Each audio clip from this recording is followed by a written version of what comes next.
ಸೇವಕನೆಲೋ ನಾನು ಧಾರಿಸಿ ಬಂದೆನು ಸೇವೆಯೊಳಗೆ ನೀನು. ಆ ಸೇವೆಯಿಂದ, ರಾಯರ ಅನುಗ್ರಹದಿಂದ, ಗುರುಗಳ ಅನುಗ್ರಹದಿಂದ ಇದೇ 29 ಶನಿವಾರ, 30 ಭಾನುವಾರ, 31 ವಿಶೇಷವಾಗಿ ರಾಯರ ಸೋಮವಾರ 3 ದಿನಗಳ ಕಾಲ ಸತತವಾಗಿ ರಾಘವೇಂದ್ರ ಸ್ವಾಮಿಗಳ ಆರಾಧನಾ ಮಹೋತ್ಸವ ಕಾರ್ಯಕ್ರಮ ಇದೆ. ಮತ್ತೆ ಮನೆಗೆ ಮಕ್ಕಳು ಆಗದೆ ಇರ್ತಕ್ಕಂಥವ್ರಿಗೆ ಆ ದಿನ ಬಂದು ಅನ್ನದಾನ ಸೇವೆ ಮಾಡ್ತಿರಲ್ಲ, ಆ ಸೇವೆಯಿಂದ ನಮ್ಗೆಲ್ಲ ಅನುಕೂಲ ಆಗ್ತಕ್ಕಂಥ ಭಾಗ್ಯ ಇರುತ್ತಂತೆ.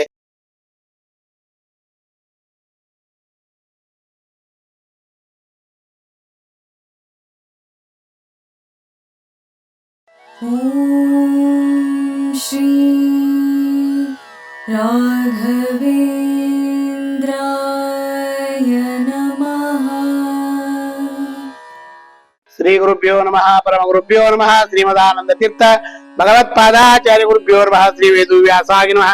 ಲಕ್ಷ್ಮೀ ಹಯಗ್ರೀವಾಯ ನಮಃ. ಲಕ್ಷ್ಮೀ ವೆಂಕಟೇಶಾಯ ನಮಃ. ಓಂ ಪೂಜ್ಯಾಯ ರಾಘವೇಂದ್ರಾಯ ಸತ್ಯಧರ್ಮ ರಥಾಯ ಚ ಭಜತಾಂ ಕಲ್ಪವೃಕ್ಷಾಯ ನಮತಾಂ ಕಾಮಧೇನವೇ. ಶ್ರೀ ಕ್ಷೇತ್ರ ಆಗಿರ್ತಕ್ಕಂಥ ಜ್ವಾಲಾ ಭವರೋಗ ವಿದ್ಯೆ ಲಕ್ಷ್ಮೀ ನರಸಿಂಹದೇವರ ಸನ್ನಿಧಾನ, ನವ ನರಸಿಂಹದೇವರ ಸನ್ನಿಧಾನ, ಅದನ್ನು ಮುಖ್ಯ ಪ್ರಾಣ ದೇವರ ಸನ್ನಿಧಾನ, ಸಂತಾನ ಗೋಪಾಲಕೃಷ್ಣ ಇರ್ತಕ್ಕಂಥ ಸನ್ನಿಧಾನ, ಮುಖ್ಯ ಪ್ರಾಣ ದೇವರ ಸನ್ನಿಧಾನ, ರಾಯರ ಮೃತ್ತಿಕಾ ಬೃಂದಾವನದಲ್ಲಿ ವಿಜಿಂದ ತೀರ್ಥರು, ಜಯತೀರ್ಥರು, ರಾಯರು ಮೂರೂ ಮೃತ್ತಿಗೆ ಇರ್ತಕ್ಕಂಥ ಇಂಥ ಕ್ಷೇತ್ರದಲ್ಲಿ ವಿಶೇಷವಾಗಿ ಇದೇ 29 ಶನಿವಾರ, 30 ಭಾನುವಾರ, 31 ವಿಶೇಷವಾಗಿ ರಾಯರ ಸೋಮವಾರ 3 ದಿನಗಳ ಕಾಲ ಸತತವಾಗಿ ರಾಘವೇಂದ್ರ ಸ್ವಾಮಿಗಳ ಆರಾಧನಾ ಮಹೋತ್ಸವ ಕಾರ್ಯಕ್ರಮ ಇದೆ. ರಾಘವೇಂದ್ರ ಸ್ವಾಮಿಗಳ ಆರಾಧನೆ ಅಂದ್ರೆ ಏನು? ರಾಘವೇಂದ್ರ ಸ್ವಾಮಿಗಳ ವಿಶೇಷವಾಗಿರ್ತಕ್ಕಂಥ ಆರಾಧನೆ ಸಮಯದಲ್ಲಿ ರಾಯರ ಅನುಗ್ರಹ ಯಾವ ರೀತಿ ಮಾಡ್ತಾರೆ? ರಾಘವೇಂದ್ರ ಸ್ವಾಮಿಗಳ ಆರಾಧನೆ ಅಂದ್ರೆ ರಾಘವೇಂದ್ರ ಸ್ವಾಮಿಗಳು ಸಜೀವವಾಗಿ 700 ವರ್ಷಗಳ ಕಾಲ ಆಯುಸ್ಸು, 700 ವರ್ಷ ಇವರಿಗೆ. ಆ 700 ವರ್ಷದಲ್ಲಿ ವಿಶೇಷವಾಗಿ ಅವರು ಸಜೀವವಾಗಿ ರಾಯರು ಬೃಂದಾವನದಲ್ಲಿ ಕುಳಿತುಕೊಂಡು ಜಪವನ್ನು ಮಾಡ್ತಾ ಇರ್ತಾರೆ. ಬರುವ ಭಕ್ತರಿಗೆ ವಿಶೇಷವಾಗಿ ಅನುಗ್ರಹವನ್ನು ಮಾಡ್ತಕ್ಕಂಥವ್ರಾಗ್ತಾರೆ. ಇದೇ 355ನೇ ರಾಘವೇಂದ್ರ ಸ್ವಾಮಿಗಳ ಬೃಂದಾವನಸ್ಥರಾಗಿ 355 ವರ್ಷಗಳಾಗಿದೆ. ಆ 355 ವರ್ಷಗಳಲ್ಲಿ ವಿಶೇಷವಾಗಿ ನಮ್ಮ ಕ್ಷೇತ್ರದಲ್ಲಿ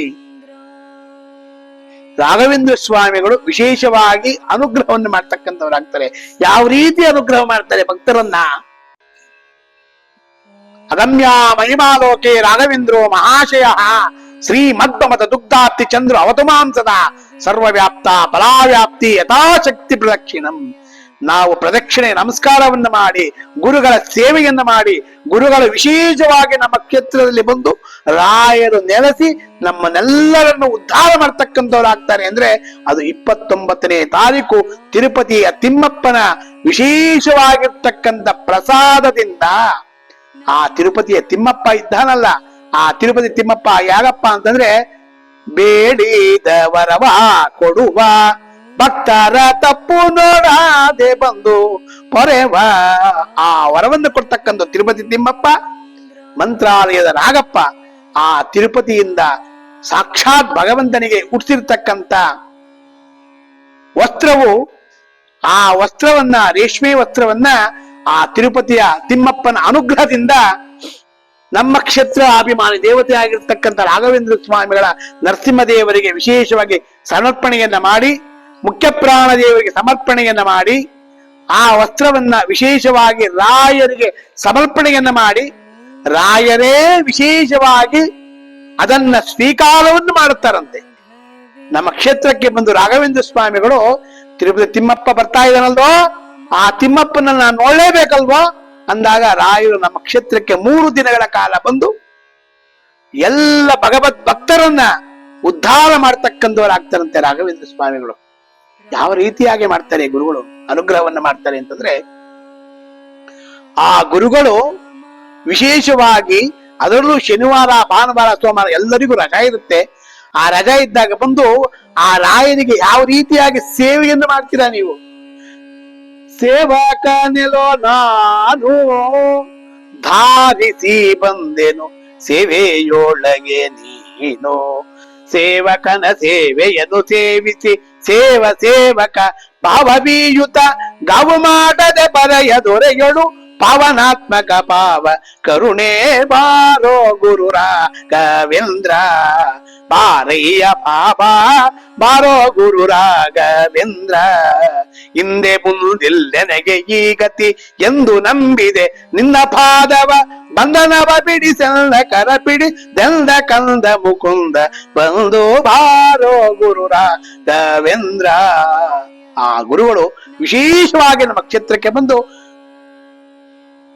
ಎಲ್ಲರನ್ನು ಉದ್ಧಾರ ಮಾಡ್ತಕ್ಕಂಥವ್ರಾಗ್ತಾರಂತೆ. ಯಾಕೆ ಗುರುಗಳ ಅನುಗ್ರಹವನ್ನು ಮಾಡ್ತಾರೆ ಅಂತಂದ್ರೆ ಆ ದಿನದಂದು 3 ದಿನಗಳ ಕಾಲ ವಿಶೇಷವಾಗಿ ಕಣ್ಣನ್ನ ಬಿಟ್ಟು ಜಪವನ್ನು ಮಾಡ್ತಾ ಇರ್ತಾರೆ.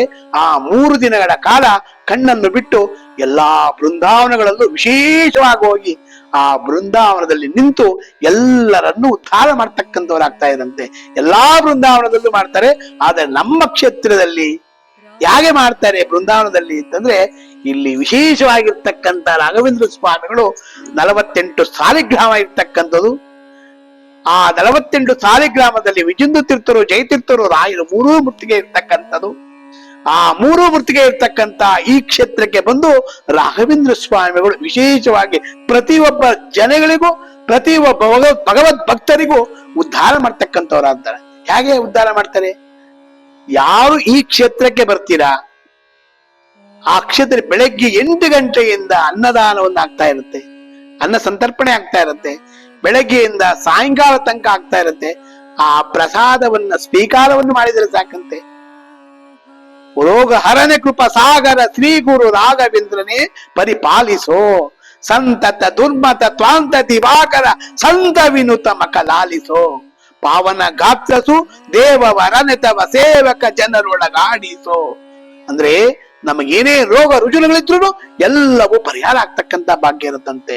ಆ ಸೇವೆಯಿಂದ, ರಾಯರ ಅನುಗ್ರಹದಿಂದ, ಗುರುಗಳ ಅನುಗ್ರಹದಿಂದ ನಮ್ಗೆಲ್ಲವೂ ಕಷ್ಟವು ಪರಿಹಾರ ಆಗ್ತಕ್ಕಂಥದ್ದು 3 ದಿನ. ಅದು 3 ದಿನ ಯಾವುದು? 29, 30, 31 ಶನಿವಾರ, ಭಾನುವಾರ, ಸೋಮವಾರ 3 ದಿನಗಳ ಕಾಲ ರಾಯರ ಸ್ಮರಣೆಯನ್ನು ಮಾಡಿ ನಮ್ಮ ಕ್ಷೇತ್ರಕ್ಕೆ ಬಂದು ರಾಯರಿಗೆ ಸತತವಾಗಿ ನಿಮ್ಮ ಕೈಲಿ ಏನೇನಾಗತ್ತೆ, ದಾನ ಧರ್ಮಗಳಾಗತ್ತೆ, ಏನು ಸೇವೆಯನ್ನ ಮಾಡ್ತೀರಾ ಆ ಸೇವೆಗಿಂತನೇ ಭಗವಂತನೇ ಅನುಗ್ರಹವನ್ನು ಮಾಡ್ತಾನಂತೆ.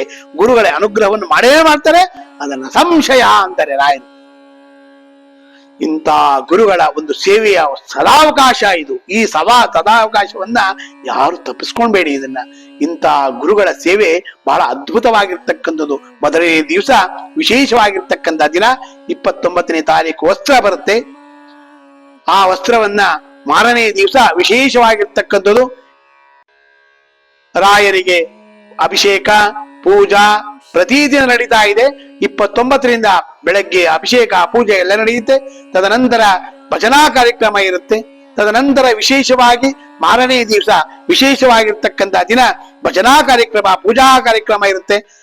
ಮಾರನೇ ದಿವಸ ರಥೋತ್ಸವ ಮಧ್ಯಾರಾಧನೆ ದಿವಸ ವಿಶೇಷವಾಗಿ ರಾಯರು ವಿಶೇಷವಾಗಿ ಬಂದು ನಿಂತು ಪ್ರತಿಯೊಬ್ಬ ಜನರಿಗೂ ಪ್ರತಿಯೊಬ್ಬ ಭಕ್ತರಿಗೂ ಅನುಗ್ರಹವನ್ನು ಮಾಡ್ತಕ್ಕಂಥವ್ರಾಗ್ತಾರಂತೆ. ಮಧ್ಯಾರಾಧನೆ ದಿವಸ ಅದು ಭಾನುವಾರ. ಆ ಆರಾಧನೆ ದಿವಸ ಬಂದು ರಾಯರಿಗೆ ಕಣ್ಣು ಬಿಟ್ಟು ನೋಡ್ಬಿಟ್ರೆ ಸಾಕಂತೆ. ನಾವು ಕಣ್ಣು ಮುಚ್ಕೊಳ್ಳುದಂತೆ ರಾಯರು ನೋಡ್ಬೇಕಾದ್ರೆ ಕಣ್ಣು ಬಿಟ್ಟು ನೋಡ್ಬಿಟ್ರೆ ಸಾಕಂತೆ ನಮ್ಗೆಲ್ಲ ರುಜುನ ರೋಗಗಳೆಲ್ಲವೂ ಪರಿಹಾರ ಆಗ್ತಕ್ಕಂಥ ಭಾಗ್ಯ ಇರುತ್ತಂತೆ. ರಾಯರಿಗೆ ವಿಶೇಷವಾಗಿ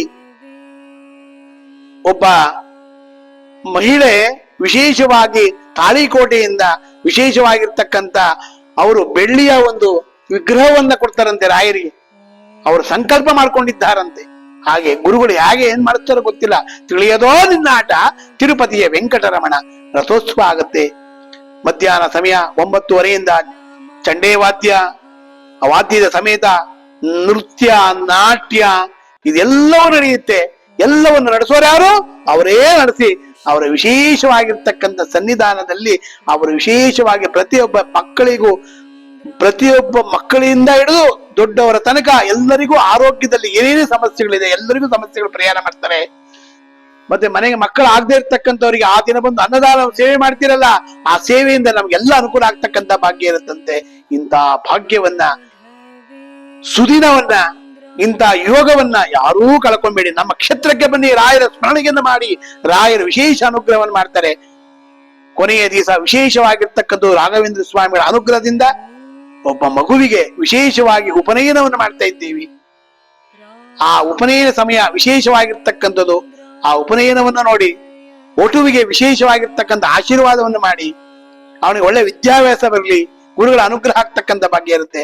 ಪ್ರಥಮ, ದ್ವಿತೀಯ, ತೃತೀಯ 3 ದಿನಗಳ ಕಾಲ ಅಲಂಕಾರ ಬ್ರಾಹ್ಮಣರಿಗೆ ವಿಶೇಷವಾಗಿ ವಿಜಯ್ ಅಂತಕ್ಕಂಥವರು, ದುಬಾಯಲ್ಲಿರ್ತಕ್ಕಂಥವರು, ಅವರು ವಿಶೇಷವಾಗಿ ಅವರು 3 ದಿನಗಳ ಕಾಲ ಅಲಂಕಾರ ಬ್ರಾಹ್ಮಣರಿಗೆ ವಿಶೇಷವಾಗಿ ಸೇವೆಯನ್ನ ಮಾಡ್ತಾ ಇದ್ದಾರೆ. ಅವರ ಕುಟುಂಬಕ್ಕೆ ಭಗವಂತ ವಿಶೇಷವಾಗಿ ಅನುಗ್ರಹವನ್ನ ಮಾಡಲಿ. ಎಂತ ಸೇವೆಯನ್ನ ಯಾರು ರಾಯರ ಸೇವೆಯನ್ನ ಮಾಡ್ತೀರಾ, ರಾಯರು ವಿಶೇಷವಾಗಿ ಅನುಗ್ರಹವನ್ನು ಮಾಡ್ತಕ್ಕಂಥವ್ರಾಗ್ತಾರೆ. ಇಂತಹ ಕ್ಷೇತ್ರದಲ್ಲಿ ರಾಯರ ಸಮೀಪದಲ್ಲಿ ಬಂದು ಗುರುಗಳ ಅನುಗ್ರಹವನ್ನು ಪಡೆಯಿರಿ ಅಂತ ಹೇಳಿ ಭಗವಂತನಲ್ಲಿ ಪ್ರಾರ್ಥನೆ ಮಾಡ್ತಾ, ಗುರುಗಳ ಸೇವೆಯಿಂದ ಯಾರ್ಯಾರು ಮಾಡ್ತಾ ಇದ್ದೀರಾ, ರಾಯರನ್ನ ಯಾರು ಬಂದು ನೋಡ್ತೀರಾ, ಅವರಿಗೆಲ್ಲರಿಗೂ ಅವರು ಅನುಕೊಂಡಿರ್ತಕ್ಕಂಥ ಕೆಲಸಗಳೆಲ್ಲ ಇಚ್ಛಾ ಅಂತ ಭಗವಂತನ ಒಂದು ಅನುಗ್ರಹದಿಂದ, ಗುರುಗಳ ಅನುಗ್ರಹದಿಂದ ಎಲ್ಲವೂ ಅನುಗ್ರಹ ಆಗ್ತಕ್ಕಂತಹ ಭಾಗ್ಯ ಇರುತ್ತೆ. ಆ ಭಾಗ್ಯವನ್ನ ಕಳೆದುಕೊಳ್ಳಬೇಡಿ. ಎಲ್ಲರೂ ಬನ್ನಿ, ರಾಯರ ಸೇವೆಯನ್ನ ಮಾಡಿ. ಆ ಸೇವೆಯಿಂದ ಭಗವಂತ ಎಲ್ಲರಿಗೂ ಅನುಗ್ರಹ ಮಾಡ್ತಾನೆ ಅಂತೇಳಿ ಭಗವಂತನಲ್ಲಿ ಪ್ರಾರ್ಥನೆ ಮಾಡ್ತಾ, ಆಪಾದ ಮುಳಿ ಪರ್ಯಂತಂ ಗುರುನಾನಾ ಕೃತಿ ಸ್ಮರೇತ್ ತೇನ ವಿಜ್ಞಾಃ ಪ್ರಣಶ್ಯಂತಿ ಸಿದ್ಧಂತಿ ಚ ಮನೋರಥ. ಪೂಜ್ಯಾಯ ರಾಘವೇಂದ್ರಾಯ ಸತ್ಯ ಧರ್ಮರತಾಯ ಚ ಭಜತಾಂ ಕಲ್ಪವೃಕ್ಷಾಯ ನಮತಾಂ ಕಾಮಧೇನವೇ ದೂರ್ವಾದಿ ದ್ವಾಂತರವೇ ವಿಷ್ಣುವೇಂದ್ರೇ ವರಂದ್ರೇ ಶ್ರೀ ರಾಘವೇಂದ್ರ ಗುರುವೇ ನಮೋ. ಅತ್ಯಂತ ದಯಾಳರಾಗಿರ್ತಕ್ಕಂಥ ರಾಯರು ವಿಶೇಷವಾಗಿ ಅನುಗ್ರಹವನ್ನು ಎಲ್ಲರಿಗೂ ಮಾಡಲಿ ಅಂತೇಳಿ ಆ ಭಗವಂತನಲ್ಲಿ ಪ್ರಾರ್ಥನೆ ಮಾಡ್ತಾ, ಕೃಷ್ಣಾಯ ವಾಸುದೇವಾಯ ಹರೇ ಪರಮಾತ್ಮನೇ ಪ್ರಣತಶ್ಲೇಷನಾಶಾಯ ಗೋವಿಂದಾಯ ನಮೋ ನಮಃ. ಸರ್ವಂ ಶ್ರೀಕೃಷ್ಣಾರ್ಪಣಮಸ್ತು. ಮಧ್ವಾಂತರ್ಗತ ಭಾರತೀಶಾರ್ಪಣಮಸ್ತು. ಪುಟ್ಟರಾಯರೇ, ಏನ್ ಮಾಡ್ತಿದ್ದೀರಾ? ಪ್ರತಿದಿನ ನಮ್ಮ ಅಪ್ಪ ಅಮ್ಮ ನಿಮ್ಮ ಚಾನೆಲ್ ನ ಎಲ್ಲಾ ವಿಡಿಯೋಗಳನ್ನ ನೋಡುತ್ತಾರೆ, ಆದ್ರೆ ಸಬ್ಸ್ಕ್ರೈಬ್ ಶೇರ್ ಮಾಡೋದು ಮರೆತಿದ್ದಾರೆ. ಅದಕ್ಕೆ ನಾನು ಸಬ್ಸ್ಕ್ರೈಬ್ ಶೇರ್ ಮಾಡ್ತಿದ್ದೆ, ಕಮೆಂಟ್ ಕೂಡ ಮಾಡ್ತಿದ್ದೆ. ಹಾಗಾದ್ರೆ ನೀವು ಕೂಡ ಸಬ್ಸ್ಕ್ರೈಬ್ ಶೇರ್ ಕಮೆಂಟ್ ಮಾಡಿ ಪ್ಲೀಸ್. ಓಂ ಶ್ರೀ ರಾಘವೇಂದ್ರ